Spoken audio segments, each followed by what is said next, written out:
International Planned Parenthood, the world's oldest, largest, and the organized provider of abortion and birth control services, believe that young people must be made aware of their responsibility to limit population growth through sex education.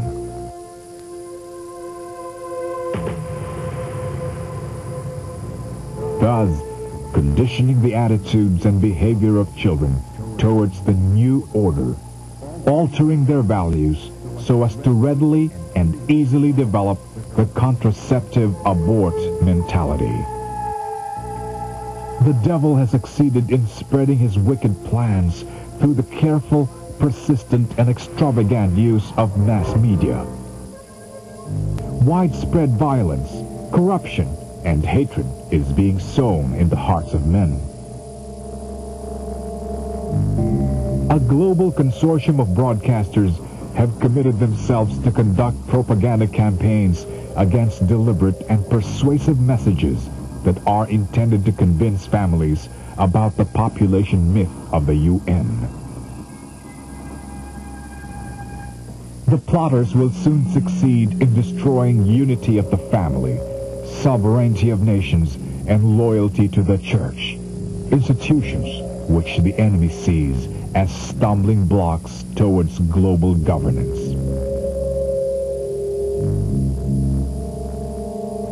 The plan is well underway.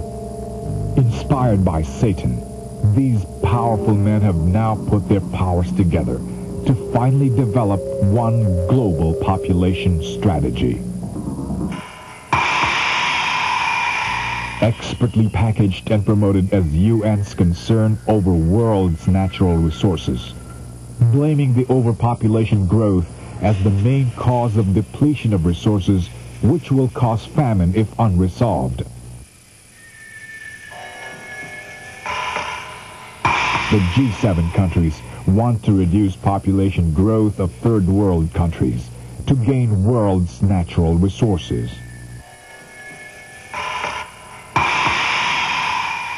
Women's right is human right. It is universal, inalienable, and indivisible. Women are given absolute power to kill their own babies and target traditional family, not the government, as the primary violator of women's rights. Free access to reproductive health services and promote quality of life for all. The document endorsed sexual choice for women, safe abortion, and promotes various concepts of family, including endorsement of homosexual marriages and sexual promiscuity. Promotes sustainable development, a criteria to alleviate and ultimately end absolute poverty, unemployment, and social disorder. Sustainable development is to improve world economy. To improve the economy is to kill millions of people through population control.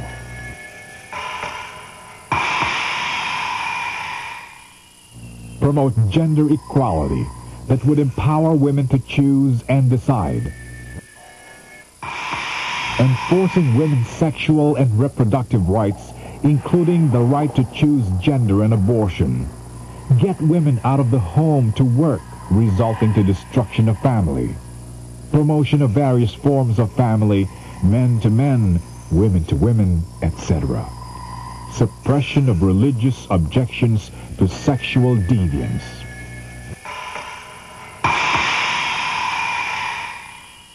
Adequate shelter for all. Reshape society through housing programs. Urban housing programs to control people, human behavior, and population.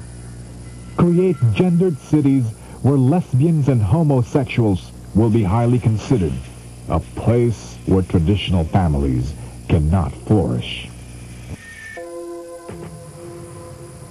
As a final move, a major global unrest shall be incited, such unrest which nations cannot contain, and that will be reason enough to embrace a new world order.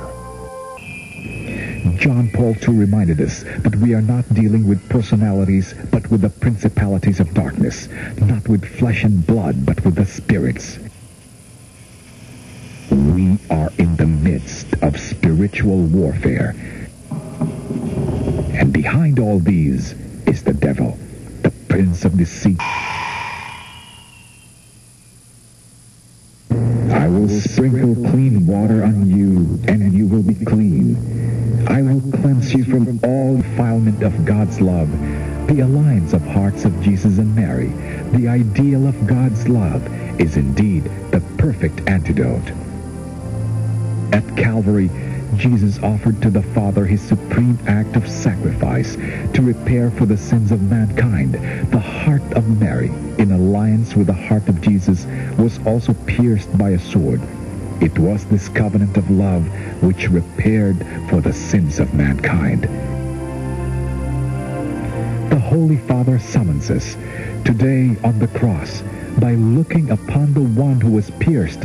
Every person whose life is threatened encountered the sure hope of finding freedom and redemption.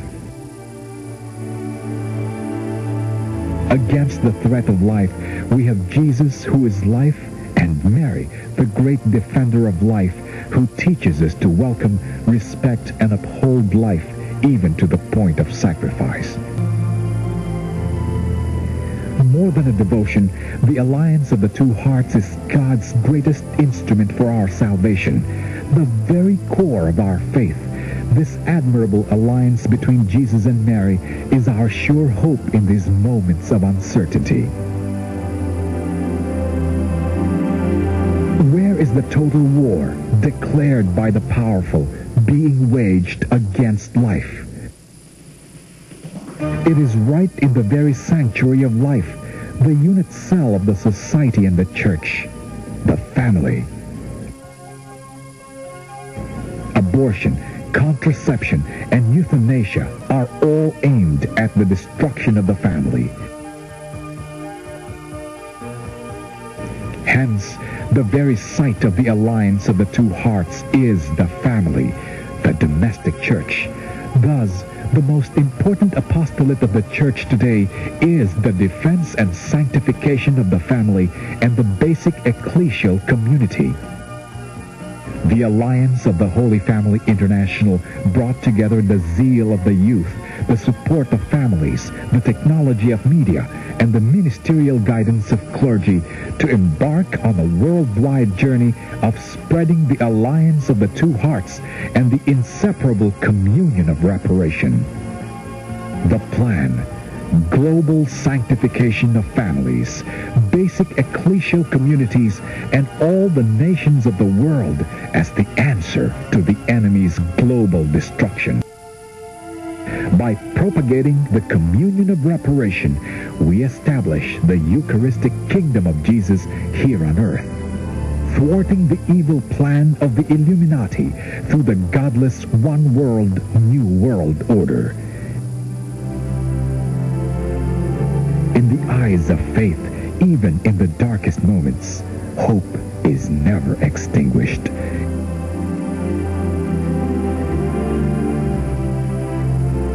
You can help hasten the triumph of the Immaculate Heart of Mary and witness the reign of the Sacred Heart of Jesus in your life and in the lives of others. All is not lost. There is hope for the world.